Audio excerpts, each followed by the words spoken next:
छल का जाल।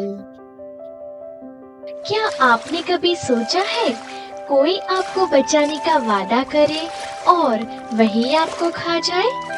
एक बगुले ने पूरे सरोवर को ऐसे ही धोखा दिया, लेकिन आखिर में उसका सामना गलत शिकार से हो गया।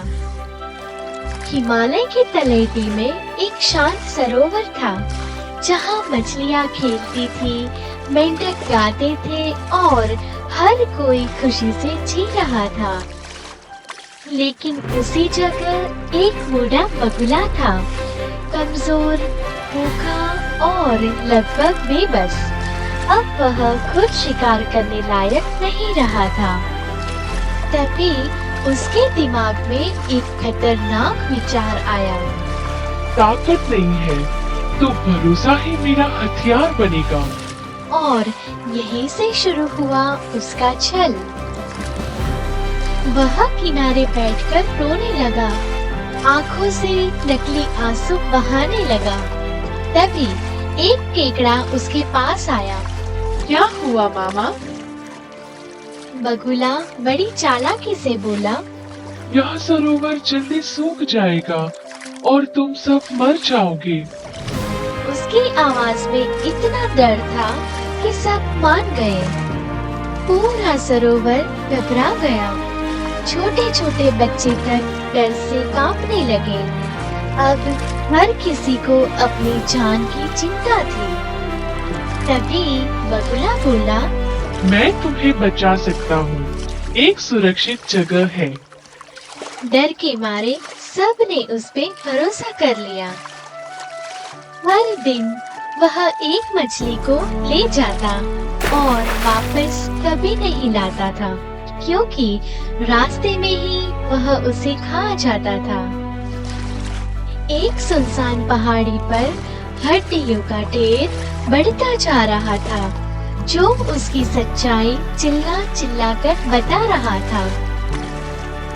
धीरे धीरे सरोवर खाली होता गया और बगुला पहले से ज्यादा ताकतवर बनता गया। उसका लालच अब बढ़ गया था। आखिर एक दिन केकड़े ने कहा, मामा, मेरी बारी है, आप मुझे भी बचाओ। बगुला तुरंत तैयार हो गया। उसकी आंखों में चमक थी आज तो कुछ अलग स्वाद मिलेगा। और वह केकड़े को लेकर उड़ पड़ा। ऊंचाई बढ़ती गई, नीचे सब छोटा होता गया और सच धीरे धीरे सामने आने लगा। केकड़े ने चारों ओर देखा, ना कोई पानी, ना कोई सरोवर, बस सूखा वीरान इलाका था। तभी उसने नीचे देखा हड्डियों का ढेर और उसी पल उसे सब समझ में आ गया। जिसे वह अपना रक्षक समझ रहा था, वह असल में सबसे बड़ा धोखेबाज था।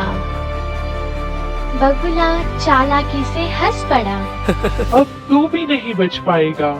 और नीचे उतरने लगा। केकड़े ने सोचा, अगर अभी नहीं लड़ा तो कभी नहीं। और उसने फैसला कर लिया। अचानक उसने अपने पंजों से बगुले की गर्दन कस कर पकड़ ली। बगुला घबराकर तड़पने लगा। आसमान में ही उसका संतुलन बिगड़ गया और उसकी गर्दन टूट गई। केकड़ा किसी तरह वापस लौटा और सबको सच बता दिया। अब कोई भी धोखे में नहीं था। तो कहानी की शिक्षा ये है कि मीठी बातें करने वाला हर कोई अपना नहीं होता और जो डर दिखाकर भरोसा जीतता है, वह सबसे बड़ा धोखेबाज हो सकता है। धीरे धीरे सबने समझ लिया कि सच्चा दोस्त वही होता है जो दिल से साथ दे, ना कि डर या लालच से। यह थी स्टोरी मिस्ट की एक सीख देने वाली कहानी। और याद रखना प्यारे दोस्तों, किसी की बातों में आकर अपना भरोसा यूं ही मत खोने देना। पहले समझो फिर भरोसा करो, क्योंकि समझदारी और सतर्कता ही आपको हर मुसीबत से बचा सकती है। और हाँ दोस्तों, अगर आप इस कहानी में होते तो क्या आप बगुले पे भरोसा करते? मुझे जरूर बताना और इस कहानी को लाइक, शेयर और सब्सक्राइब करना मत भूलना। फिर मिलेंगे अगली मजेदार कहानी में।